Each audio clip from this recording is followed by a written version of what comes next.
Hello,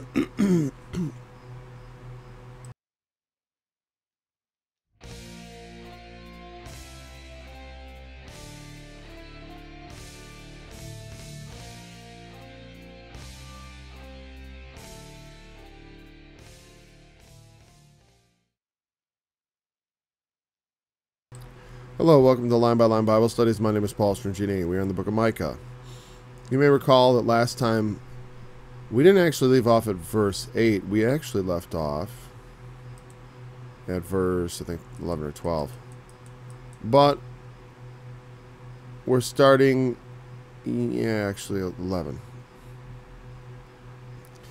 And we're starting at 8 because I do not recall saying anything about verse 8. And I do not like to leave any stone unturned.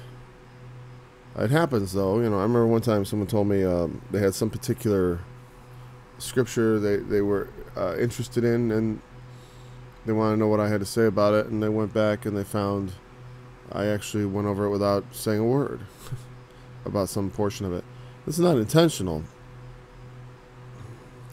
If I sensed myself intentionally avoiding something, it would force me to actually talk about it. That's how a lot of things happen. One second here.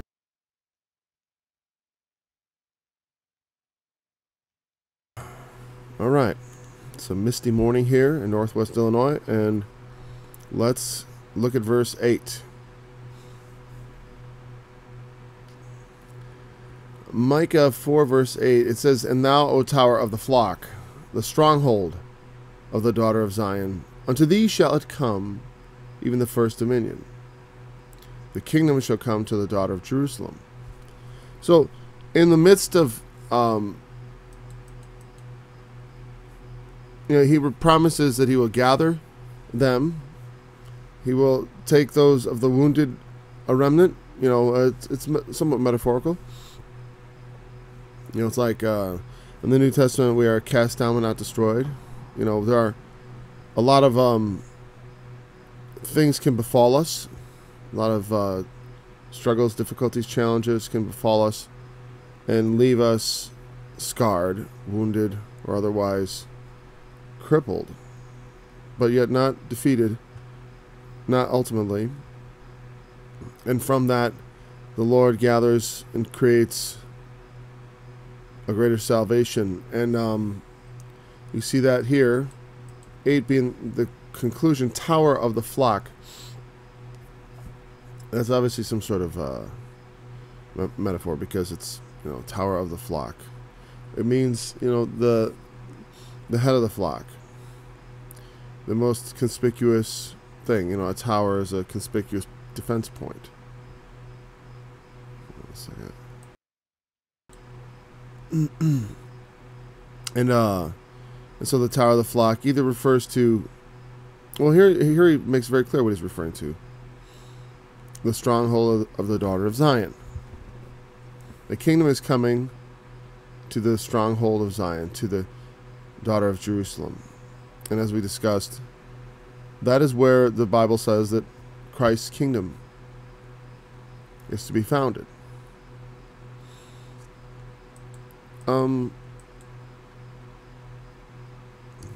Why do you cry aloud? Is there no king in thee? And we discussed these verses last time, so I'm not going to go over them again. I'm just going to skim over them about bringing forth. We say now that's a promise of the future, but now he goes back to the present state, which is they're about to be taken captive by the king of Assyria.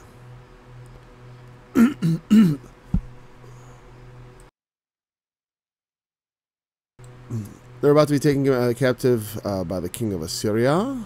And so he says, be in pain to bring forth in labor. Like I said, I discussed this last time. I feel like I want to do it again for context right now, but I'm not going to particularly. They will even go to Babylon and be delivered there. There shall the Lord redeem thee. And now in verse 11, which is where we're actually picking up this week, because we discussed through 10 last time. Now also many nations are gathered against thee that say, let her be defiled, and let our eye look upon Zion. But they know not the thoughts of the Lord, neither understand they his counsel. For he shall gather them as the sheaves into the floor. Arise and thresh, O daughter of Zion, for I will make thine horn iron, and I will make thy hoofs brass, and thou shalt beat in pieces many people, and I will consecrate their grain unto the Lord, and their substance unto the Lord of the whole earth.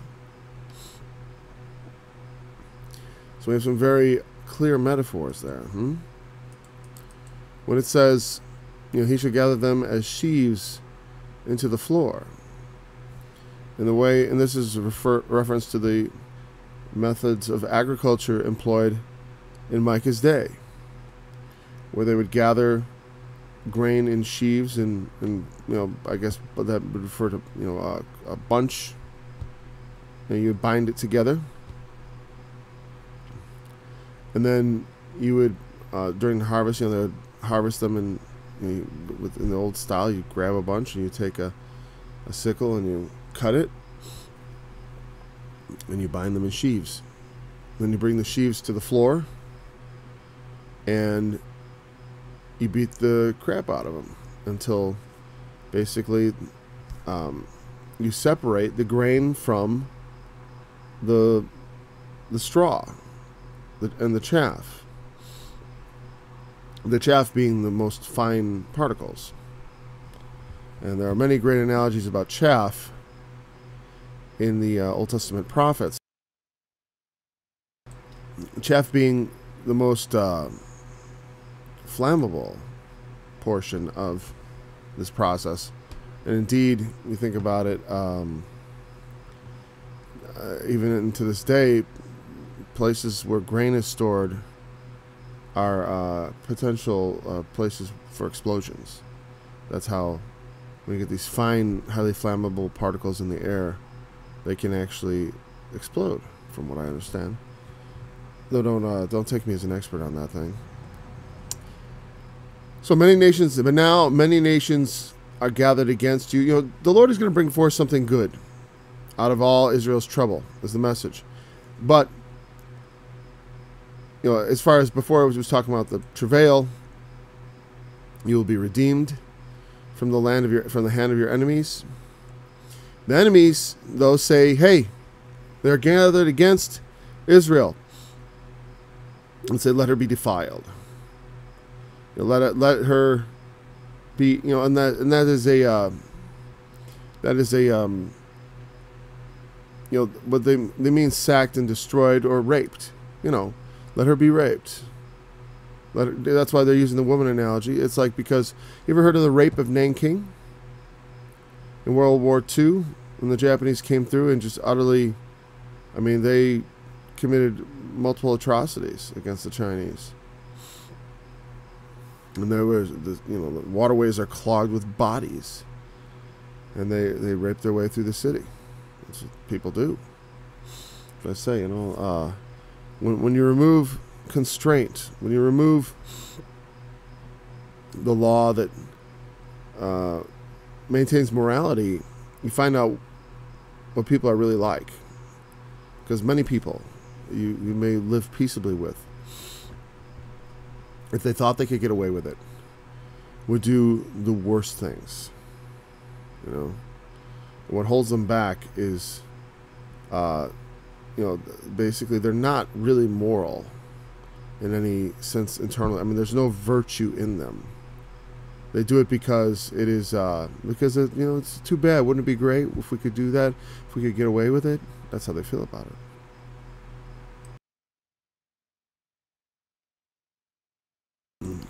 So I just have such a dry throat this morning. Let's try some more water. Sorry if all the drinking goes on the mic. I should probably mute that as well. But they know not the thoughts of the Lord, neither understand they his counsel. And this, before I started the live stream, I was in the midst of doing 3 separate weekly Bible studies, which was, I thought I was dubious about that.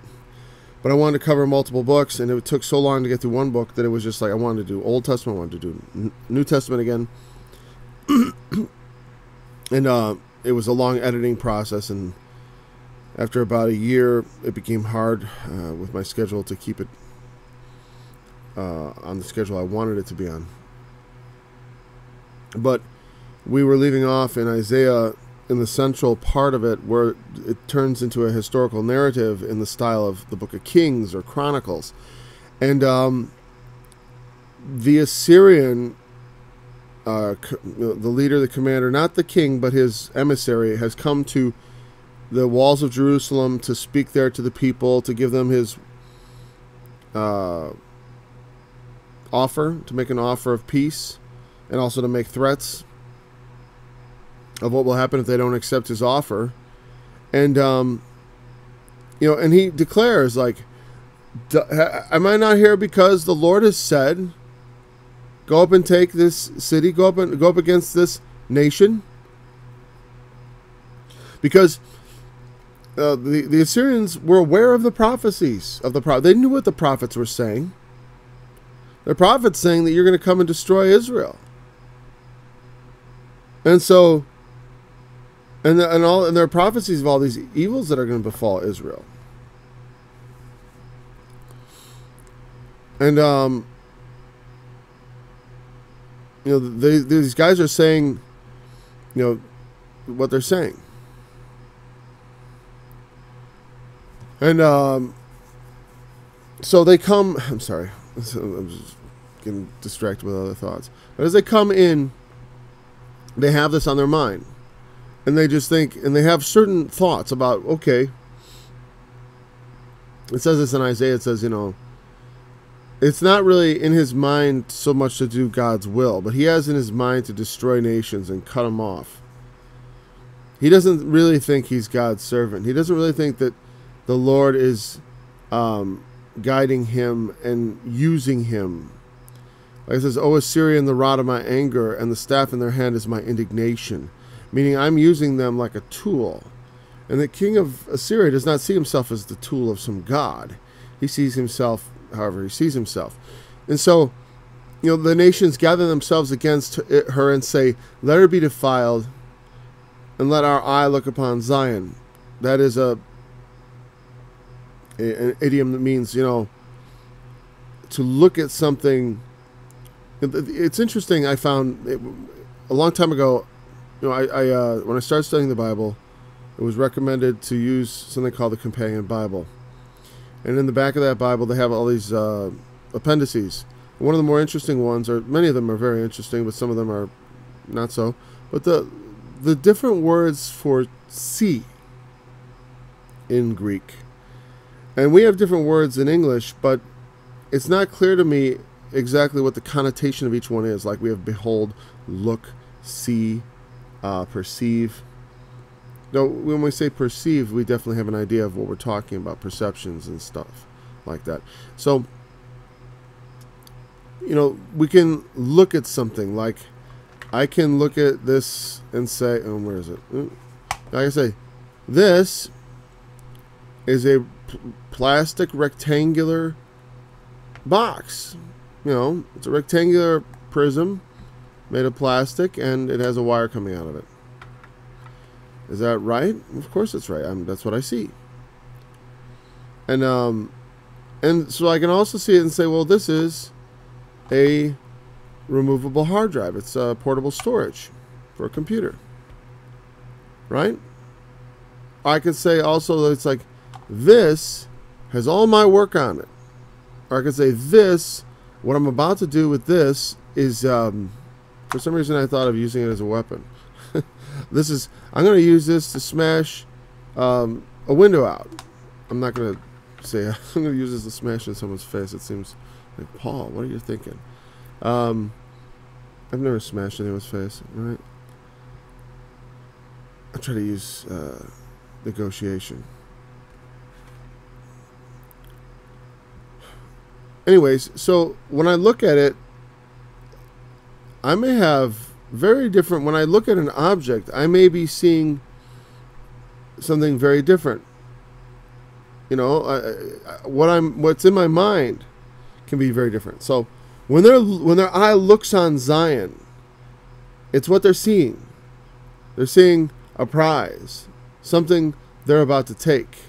We're gonna look at, like, this is, I could be wrong, because, you know, people, they tell you things, and you watch and you think this is an authoritative source, and I tend to be skeptical of things people tell me in a certain regard, but then sometimes people say it, right, and you just think, like, whoa, that's true. Like someone said that when Jehovah's Witnesses go around to people's houses, that at some point they have been told, or some of them have been told, probably not all, I mean, but it's something they used to be told, that, you know, that they should find which ones they like, because if they like a particular house, they could have that house in God's kingdom. You know, they could have their pick. Which one do you like the most?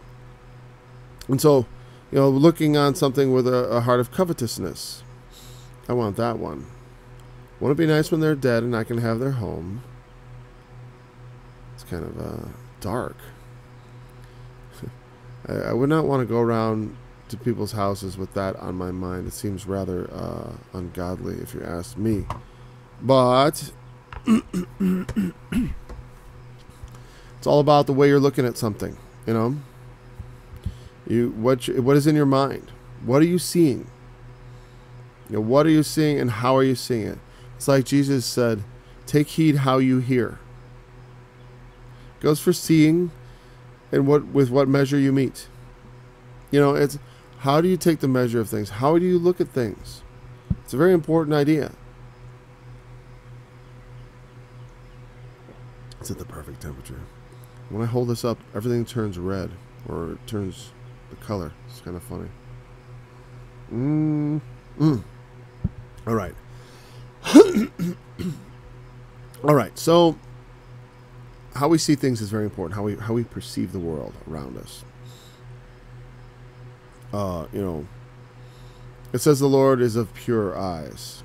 It's not that he doesn't understand evil, but his intention as he looks upon the world.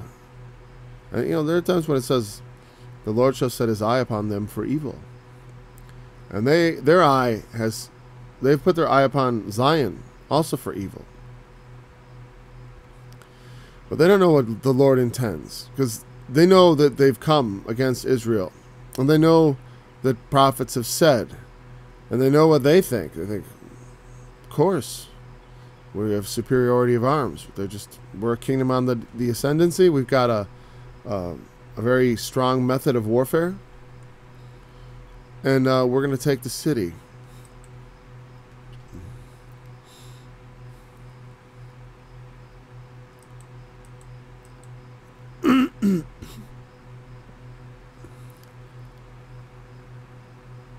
But it's, see here now, I think, like, it's already been prophesied that Israel would be taken into captivity. And it's not, and so when I talk about the Assyrian, but he also just talks about Babylon, right? And it's not necessarily meant to be, because I gave this some thought, because I was thinking about these passages. I was like, how is this so? The Jews have been just absolutely crushed throughout history. That is one way to look at it. But I mean, there are, you know, I listen to some people and they say, oh, you know, I've heard people say, I remember when I was young reading things, the people say about the Jews, right? You read the Protocols of the Learned Elders of Zion, which is a fraudulent thing as far as I understand.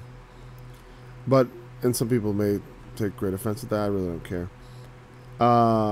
You know, there's a lot of, they say, oh, well, they're in charge of everything. They're in a conspiracy to take over the world. They're in charge of all the banks. They're in charge of all this, that. They've taken over politics.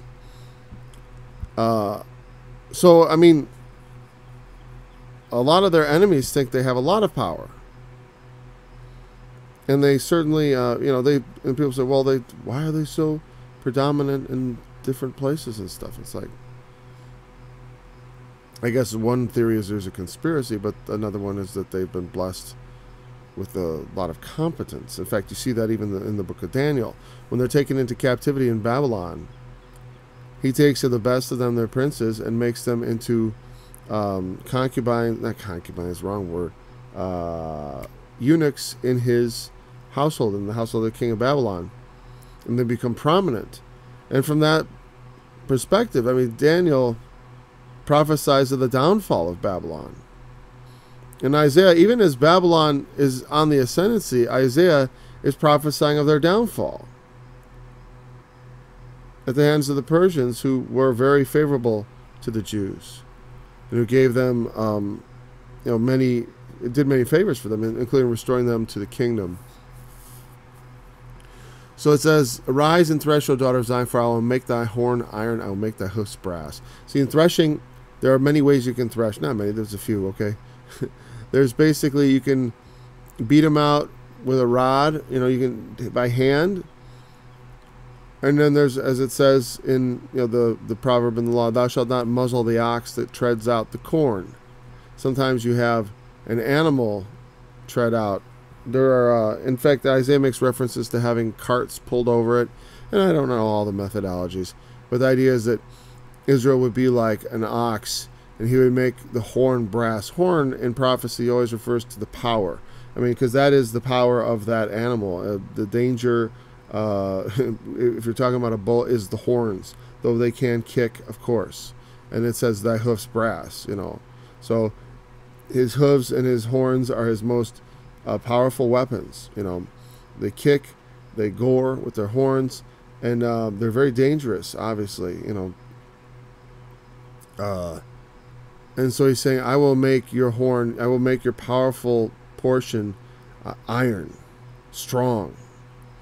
Thy hooves brass. And thou shalt," and again, that's also meant to be strong, because I was, metal was stronger than whatever it is our nails are made out of, or what hooves. I think it's similar. I can't remember the material. Substantive or something. I can't remember it. And thou shalt beat in pieces many people.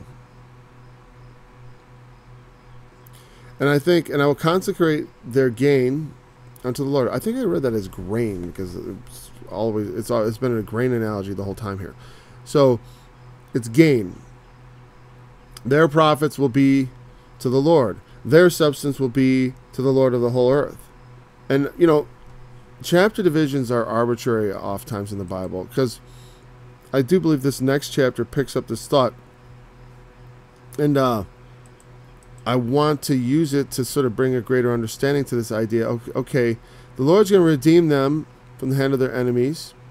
There's a reference to Babylon, because Israel, when they're taken captive by Assyria, the Assyrian armies are turned back. They do not sack Jerusalem. Jerusalem is left. Ultimately in the history, because Jerusalem was not destroyed till Nebuchadnezzar, king of Babylon, destroyed it.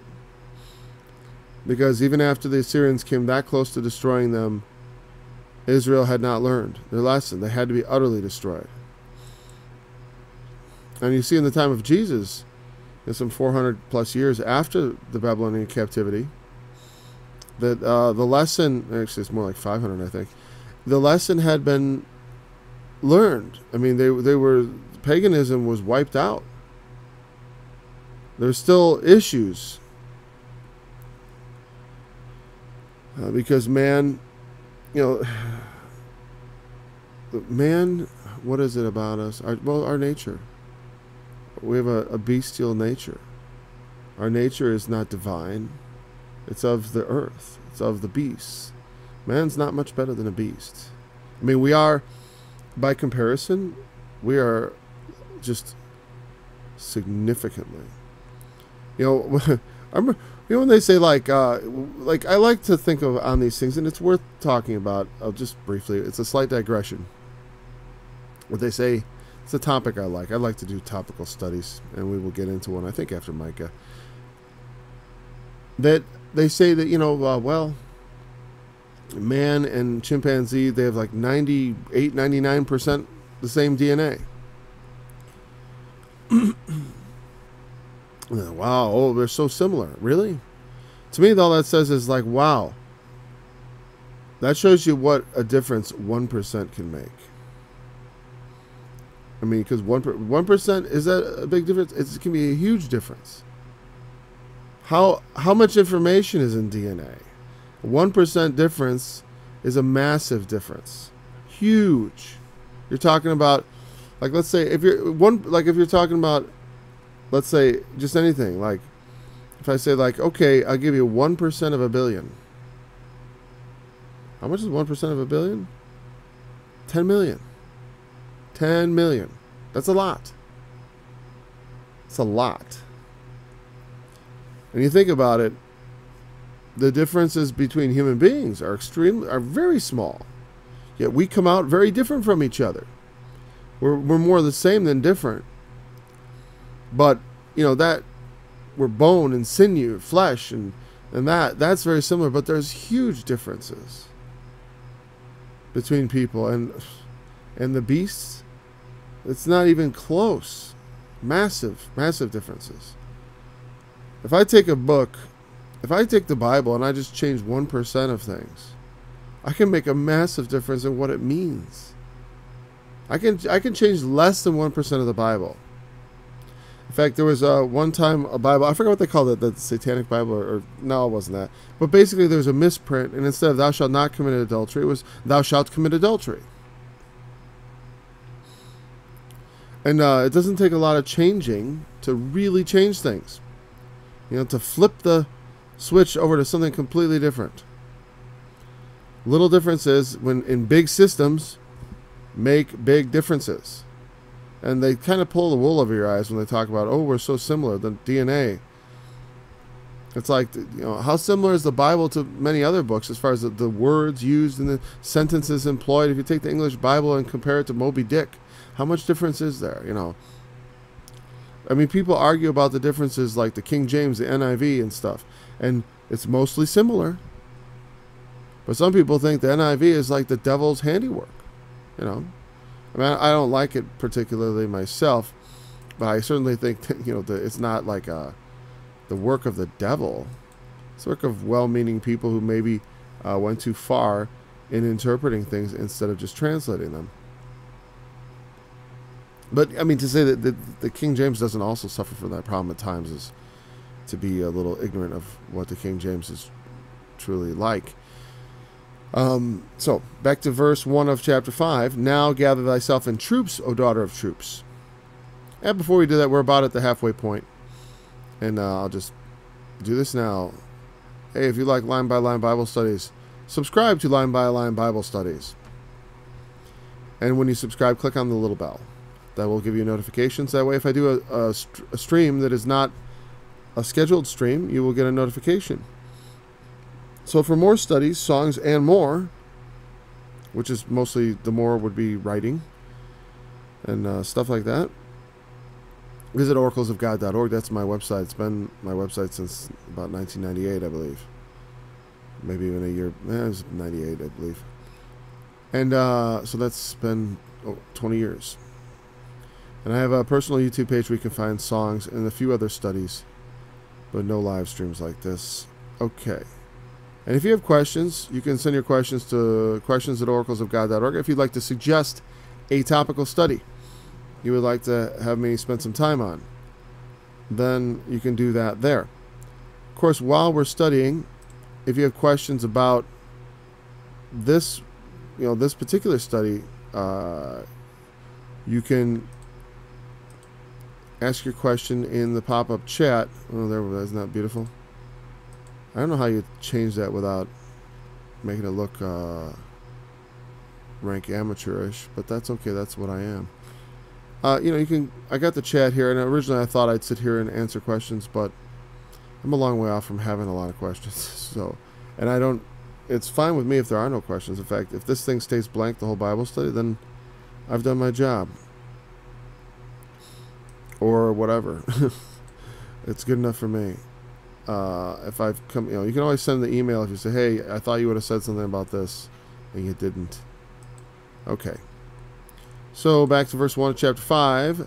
Now gather thyself in troops, O daughter of Zion. He hath laid siege against us. They shall smite the judge of Israel with a rod upon the cheek. It's very enigmatic, at least it's to me. I read that and I feel like, okay, what is that talking about? Gather thyself in troops, O daughter of troops. Well, troops is like a host, a group of people, a troop. I gotta cough again. Not cough, it's like I'm clearing my throat and it just doesn't clear. Should have, I don't know. Should have, what do they say, potato chips or something like that? It helps the oil and the salt. I could use some salt in my throat right now. So, daughter of troops, daughter of, the tribe of Gad. Gad means troops. It's a host of people. Now, I don't know what size referring to, whatever. Daughter of troops. I don't think that's daughter of Zion. But, you look, I know what this is leading into. Let's look at verse 2 and then we'll see if it helps us make sense of verse 1 and see how it ties into the previous chapter. So, but thou, Bethlehem Ephrathah, thou, though thou be little among the thousands of Judah, yet out of thee shall come forth unto me, that is to be ruler in Israel, whose going forth have been from of old, from everlasting. Therefore will he give them up, until the time that she which travaileth hath brought forth. Then, did I say he? I should have said she. Until the time that she which travaileth hath brought forth, then the remnant of his brethren shall return to the children of Israel, and shall stand and feed in the strength of the Lord, in the majesty of the name of the Lord his God, and they shall abide, for now shall he be great to the ends of the earth. And if you know what I'm thinking, we gotta go ahead. And this man shall be the peace. Let's just go back, because it's a long, complicated thought. And of course, this is something that is quoted in the New Testament. Thou Bethlehem Ephratah, because that is what was expected. That this is understood to be a messianic verse. And this whole passage really goes a long way to showing the dual nature of the prophecies in the Old Testament regarding the Messiah. On one hand, you have chapters like Isaiah 53, which portray the Messiah as a suffering servant. And prior to Christ, it was, and I forgot, you can look this stuff up, scholarly research by people, but that the Jews had regarded Isaiah 53 to have been messianic. Afterwards, and now if you were to ask a rabbi, and I only saw one rabbi, so I won't say every rabbi, but I saw a rabbi explaining it, and he said the way they interpret that is it is Jacob, meaning not a Messiah, but this Jacob as the suffering servant of God, the people of Israel as God's suffering servant. I don't know why there's a honk out there.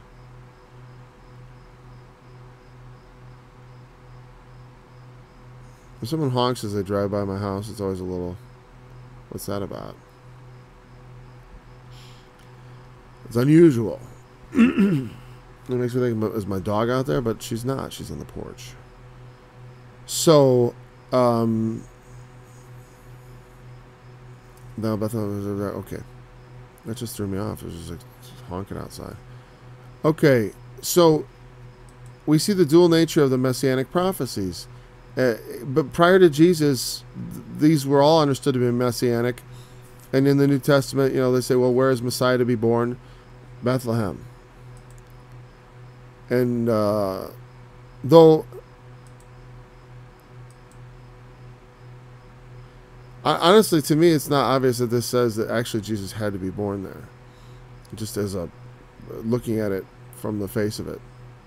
Though in the Gospels, I think because it was, there are suggestions, people suggest that the Bethlehem journey seems contrived in the New Testament, like as far as to place him in Bethlehem for odd reasons, because as far as I know, there's not a historical record of the census that is mentioned outside of the New Testament. So that's a problem. So, to me, that's like a detail that's not really that important. But what is important is this was regarded to be messianic. And here we see the Messiah, the judge of Israel,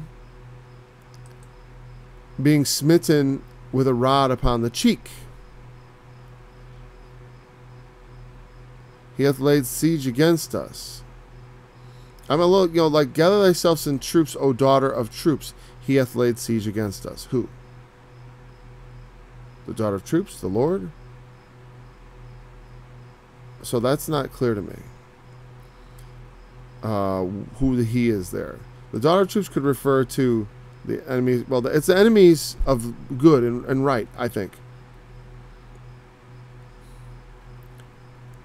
They shall smite. The daughter of troops and he. Now, there is like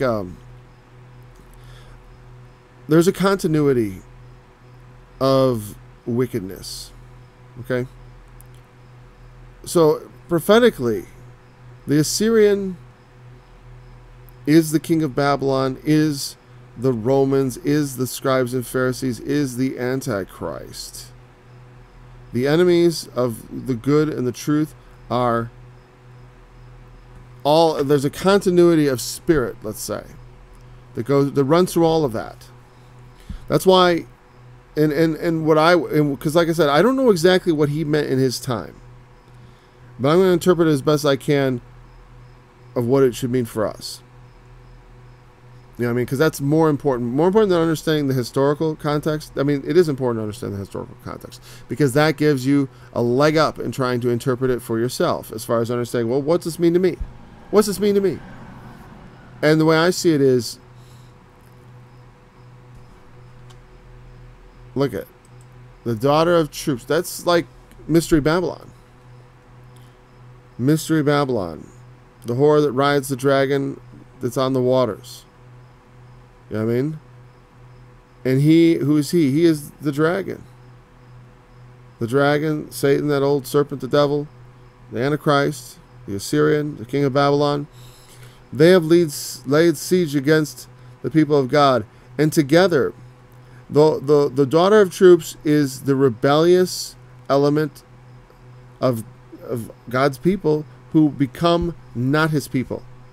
Like the great whore, Mystery Babylon in the book of Revelation, like Aholah and Aholabah in the book of Ezekiel, when Jerusalem and Samaria are in an analogy compared to whorish women who basically go yeah. But I mean, and to make that general, I'm not. It's been a while since I did Ezekiel, so I'm sort of like, I'm like Aholah and Aholabah and whatever. But there is this idea of the people who had covenanted with God going astray, the apostasy that Paul talks about. Again, Mystery Babylon. Those who go astray, the daughter who is unfaithful, who is the subject of God's wrath, and she is unified with the personification of Satan in history, whether that's the Assyrian, whether that is like you look at the scribes and Pharisees working together with the Roman government. That's the situation. The daughter of troops with the besieging enemy, the enemy that has laid siege to God's inheritance, and then there is the whore working with them, and in a corrupt way. Like Daniel walking in integrity, served the house of the king of Babylon. But but the scribes and Pharisees, in a very corrupt way, attempted to work with the Roman government to destroy the Lord. And that's what I'm saying this is about, that the daughter of troops works together with the besieging enemy to smite the judge of Israel upon the cheek. That is what I believe this verse means. Certainly in the broad perspective, at least that's how it comes to me. Okay? That's how I understand it. Like I said, it's a complicated. It's not a super complicated idea, but it's rather obscure when you read it there. At least it seems that way initially to me. And let me see the tie-in.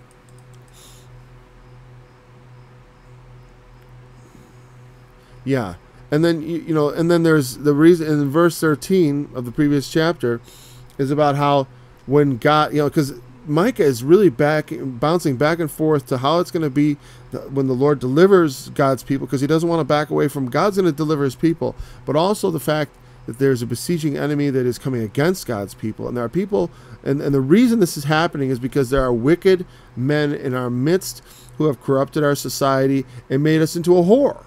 And that's the idea. Made us unfaithful to God, made us turn away from him. We discussed that in previous chapters, in 3 and about the prophets and stuff in 2 and so forth. So, you remember the Babylon, mystery Babylon, she was filled with all sorts of riches because this corrupt relationship, rolling over and allowing themselves to be, basically, it's like when they talk about hostages being captured, like, oh no, what are they? The Helsinki effect, is that what it's called? Not Helsinki. Is that what it was called? I forgot.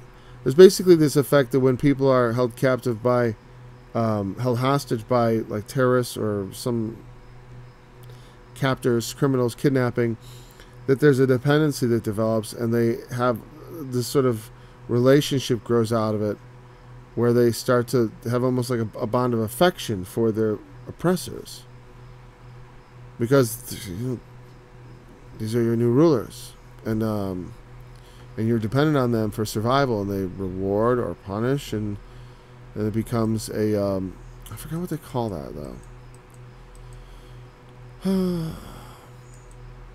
It is. I'm actually not a morning person, so it's a very big challenge for me to get my brain rolling and all the ideas flowing. And with God's help, we will see what we can do. But thou, Bethlehem, though thou be little among the thousands of Judah, yet out of thee shall he come forth unto me that is to be ruler in Israel. His going forth had been from of old, from everlasting. Well,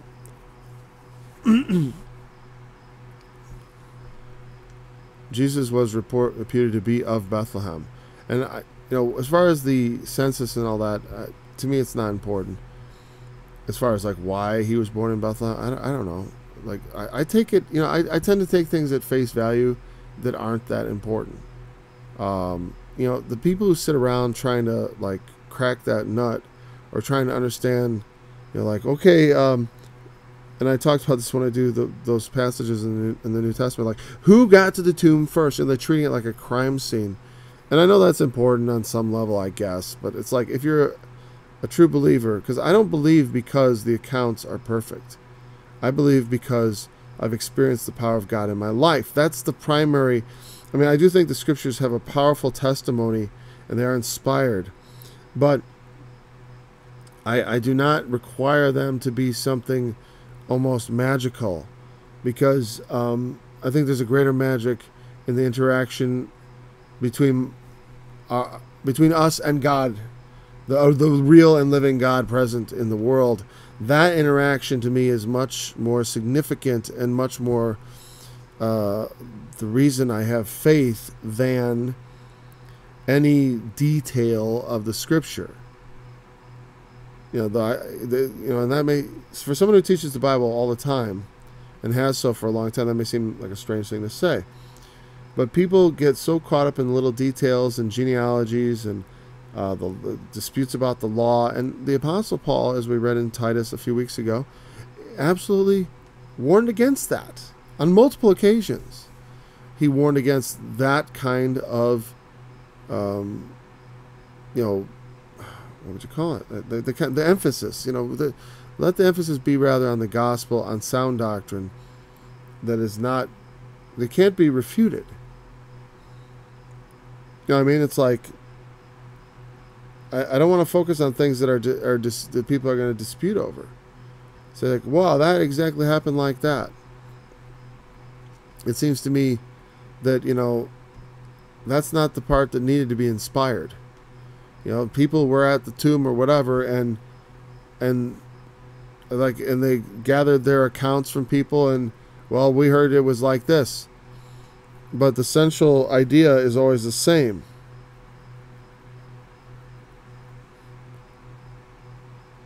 Here, see, Bethlehem, okay, Bethlehem. That, to me, the most important thing is that tells me that's a marker that this is a messianic passage. And what's fascinating, though, this little town of Bethlehem, right? Yet out of this small place comes forth the ruler. And, you know, and Jesus came humble, meek, and lowly, and riding on an ass, as it is said. The colt, the foal of an ass. But also, you know, there's this, what did we hear before? Your horn is going to be iron, your feet brass, and you're going to thresh and tread out. And Jesus, it says in the book of Revelation, he will tread the winepress of the wrath of Almighty God. And treading the winepress is an analogy of the spilling of blood. So he that is to be ruler comes out of Bethlehem. So, but what about his goings forth have been from of old, from everlasting. And that's fascinating. His going forth is from everlasting. It says of the Lord God that he is from everlasting to everlasting. That is an essential belief about the nature of God, is that God is from everlasting. And that's I mean, we look at the universe around us and we believe, based on what we observe, that it started at some point, right? And everything we know of exists in a limited scope of time. Like before what we call the Big Bang, what was before? Well, that's even a weird question, because we can't, like, at least within the context that we exist, you can't even talk about before, because there's nothing in which for that to happen that we can relate to. I mean, there could be, like, there's a study I wanted to do, or a talk. I think I actually did the talk, but I didn't actually release it. It's probably sitting on my computer somewhere with the other studies I've done that I was like, well, I don't know if if that was good enough. That's why I ended up doing the live streams, because these probably wouldn't be good enough. I have to do something that I cannot, take back. It's like, it's risky in a way. But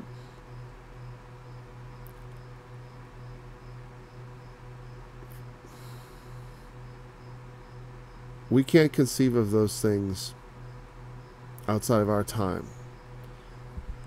Yeah. But the universe, we call it the universe. How do we know this is the universe? What if they talk about multiple universes? Well, if there's multiple universes, as a comedian once asked, well, what do you call the bigger thing that they're all a part of, that contains them?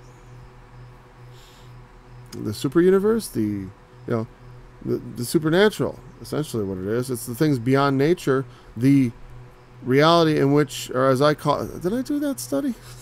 The nature of super reality. I know I recorded it.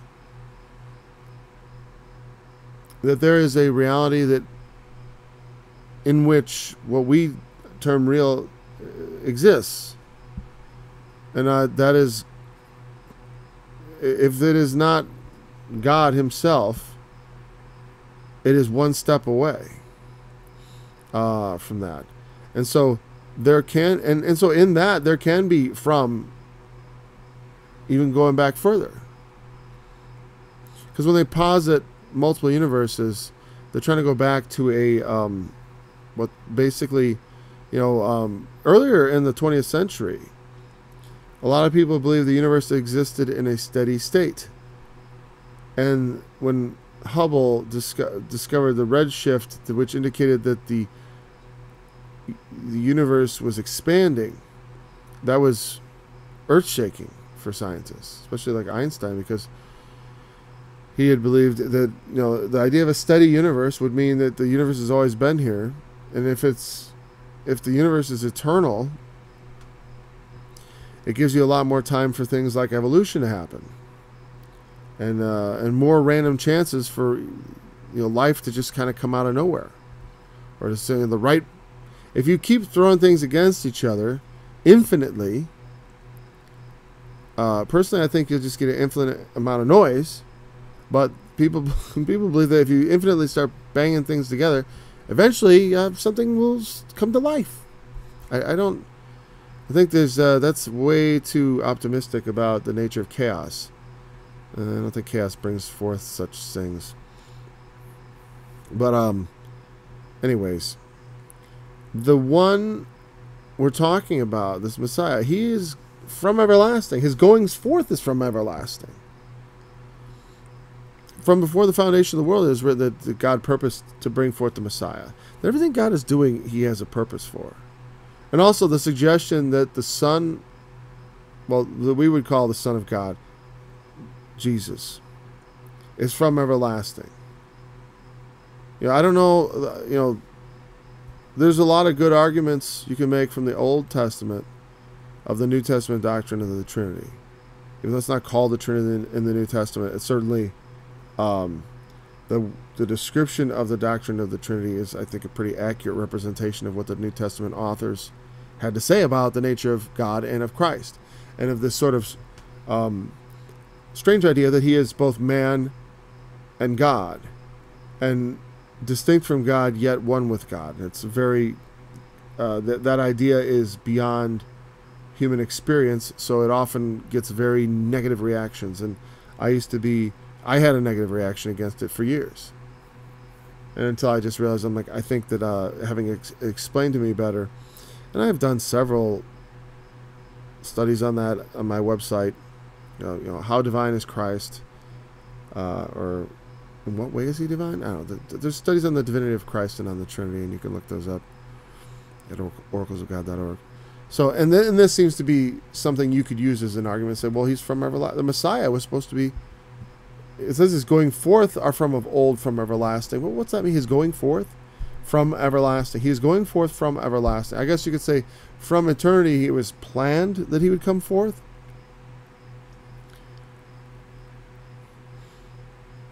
And that's fine, because that is certainly in line with my understanding of how God operates.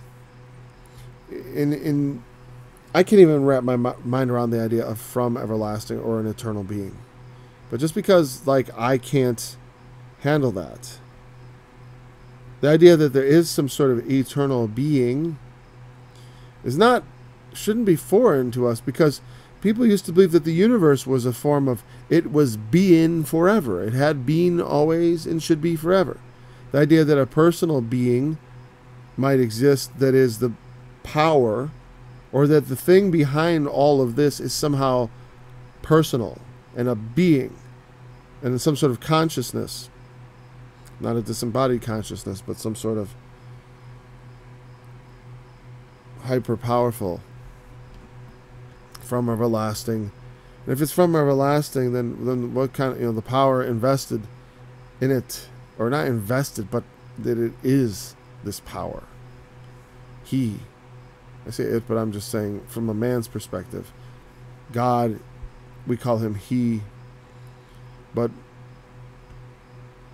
he is not known to us. And what, God, the substance that he is not the substance that we are made out of. God is not the same as us. The idea is that we are made in his image, that we are conscious thinking beings, and because we realize that some thought has gone into all this. I look around at the world, there's a suggestion, even like when you look at the sun and the moon, from the earth, they're apparently the same size. The chances of that are is it just a coincidence? It almost seems rigged. It certainly is suggestive. It's like it's not proof. There's not supposed to be proof, as far as the way I understand it. God has hidden himself. We have to seek him out. And that's what God wants. He wants us to seek him out. He wants us to love righteousness without him having to hang over us all the time. Ooh, like where we would feel like he was right there. It's like when I'm around, like my wife says, when I'm around, the little kids are better behaved. The older kids, it's not quite the same. They're a little different when I'm not around. But when I'm around, it's like, yeah, everyone's just done a little better behavior. Dad's around. Dad's in the room. It changes the room. And God, if God was in the room, look up and it's like, there he is. And you see his eyes staring down on you. And I've discussed this on many occasions. Why? It's because it's like I said about morality. If we do what we do out of just fear, it's good to fear God, right? It's good to understand, but to fear him without having to be subject to fearful, to have to stand on the edge of the precipice. And I've compared God's power to like standing. You go to like the Grand Canyon. I don't say do this, but like imagine, or you ever stand on a high place, on a bridge, a building, any place where you observed you saw the potential for destruction, where you saw the fear, when you realize, hey, there's a potential here for great danger. Danger is close. And like just that feeling when you go to the moment of where you see the possibility, I'm on this, the potential energy. If I were to fall, I'm doomed. And if you've ever felt that feeling, that is what the fear of God is like. But to be able to fear him and have the same healthy respect for the power and for what could be brought against you for being a wicked person, for doing evil, to have that without having to be subject to the immediate sense of fear and to get into your adrenal system and stuff, but to rather do it from a decision or from some other, from a let's say a loyalty and an allegiance to the truth and to that which is right and good and just. Now, that is much more desirable. So, and then it says, therefore will he give them up until the time that she which travaileth hath brought forth. Now that was from the previous chapter again. That's why I said like the division here is not obvious to me that we needed a new chapter. And it's really, always consider the chapter divisions as mostly for convenience. In fact, purely for convenience. Sometimes they make sense, but the original author never put them in there.